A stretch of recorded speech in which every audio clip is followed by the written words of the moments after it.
Welcome to the third and final video in my Spiraling Math Class series.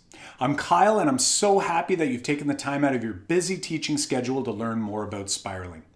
Let's quickly recap all of the learning we've done over the previous two videos.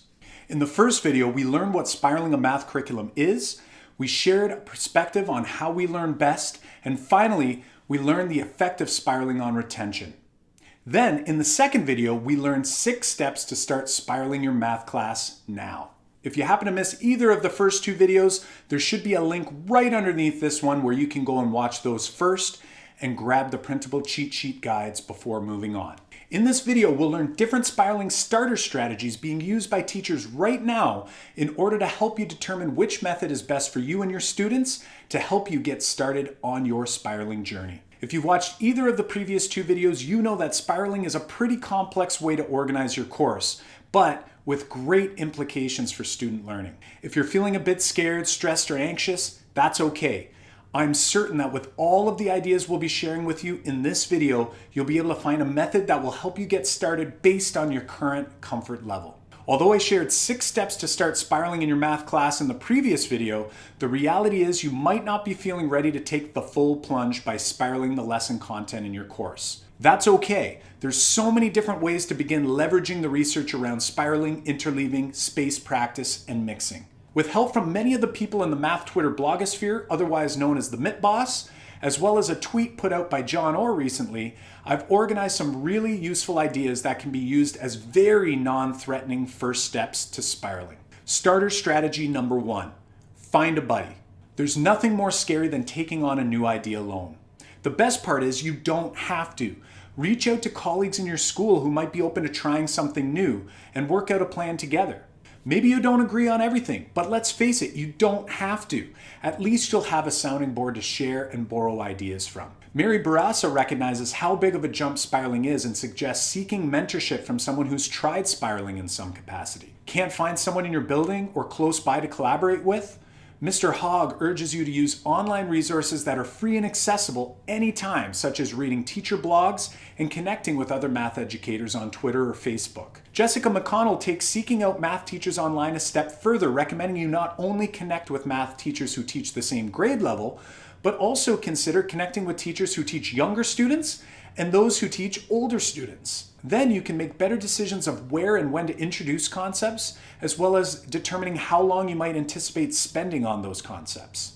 Starter strategy number 2, spiraling your warm-up activities or spiraling your practice problems. Whether you call them bell work, bell ringers, warm-ups, or mind busters, many math teachers use some form of warm-up to begin their lesson. Early in my career, I would make the warm-up problem related directly to the previous lesson, which at the time worked out quite nice. But why not stretch back and warm up to a problem involving a topic we haven't seen in a while to build that retrieval strength? Once you're comfortable interleaving your warm-up problems, you might consider interleaving the independent practice problems you plan to assign.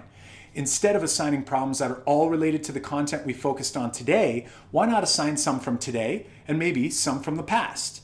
Starter strategy number 3, think back Thursdays. Consider taking one day of the week to engage in your interleaving investigations or problem solving. While it could be daunting to think that you're going to spiral all of your well-organized and thoughtfully planned units of study, it's definitely reasonable to think that you can commit one day a week to mixing things up. While I'm pretty proud to have come up with the idea of Think Back Thursdays as an option, the reality is you can pick any day of the week and you can call it whatever you'd like. A variation of this idea was brought to my attention by Norma Gordon when she recommended Monday makeovers or Friday fix-ups, where you spiral back to concepts students are struggling on and you give them another opportunity to reattempt at their learning.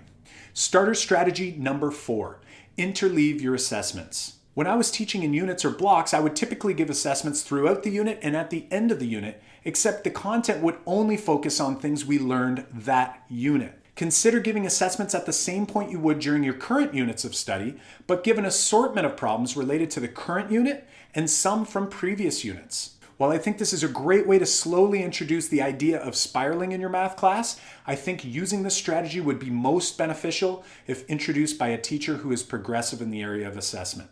What I mean by this is that the assessments we're giving our students are actually being used as a way to push the learning further rather than simply labeling the students with a letter or a grade. While this strategy is easy to implement on paper, I feel that would be more of a punishment for students if the teacher using the strategy does not believe in giving students multiple opportunities to learn and demonstrate that learning. Spiraling starter strategy number 5, lag your homework. If you're teaching a math course where homework is developmentally appropriate, say around grade 7 or so and up, Henry Picciotto suggests that you lag homework, meaning that students are practicing concepts from the past, say topics from last week, instead of working on a brand new concept introduced that day. The logic here is that students are given some time to digest the new ideas and are not left all alone at home with an unfamiliar concept to battle with. Spiraling starter strategy number 6, intentionally notice tasks with multiple connections. It's highly likely that you're already using some really rich tasks throughout your course. Both Vianusic and Heather Theismeyer suggest that we can easily start spending more time on intentionally noticing how the tasks you're already using connect to other topics.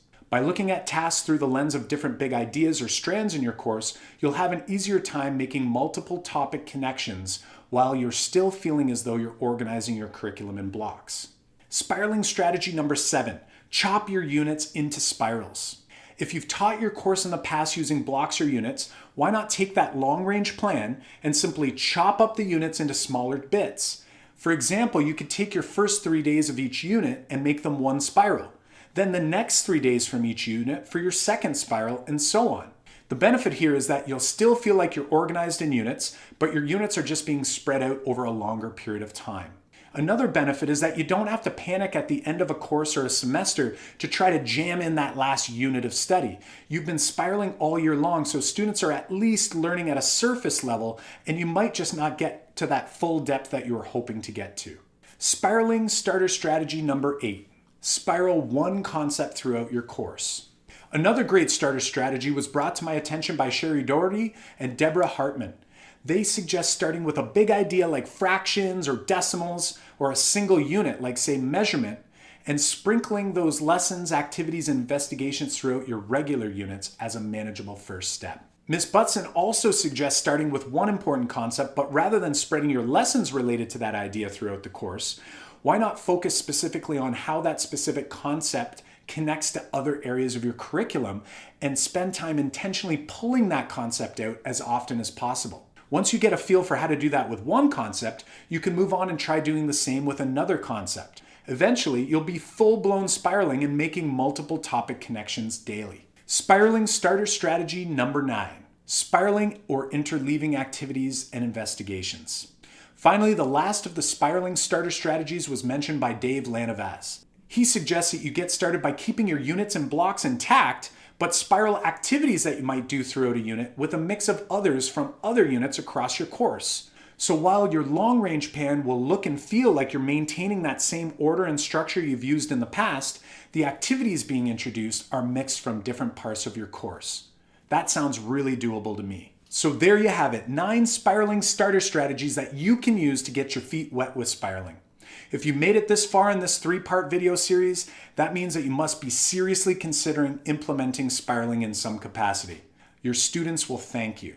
While you can attempt all 9 of these strategies, I'm going to suggest that you just pick one and fully commit to implementing it and doing it well. Be sure to download and print the spiraling cheat sheets included with each video in this series and come back to it for reflection and planning your next step into integrating spiraling and interleaving in your math class. Make yourself small, attainable goals, and you'll be able to find yourself confidently spiraling your classroom in the way that suits you and your students best. Once again, I'm Kyle Pearce, and I'm extremely excited that you've dedicated so much of your time to learn about spiraling with me. I hope you found these videos useful for your own professional learning, and I look forward to learning with you in an upcoming video, blog post, or course really soon.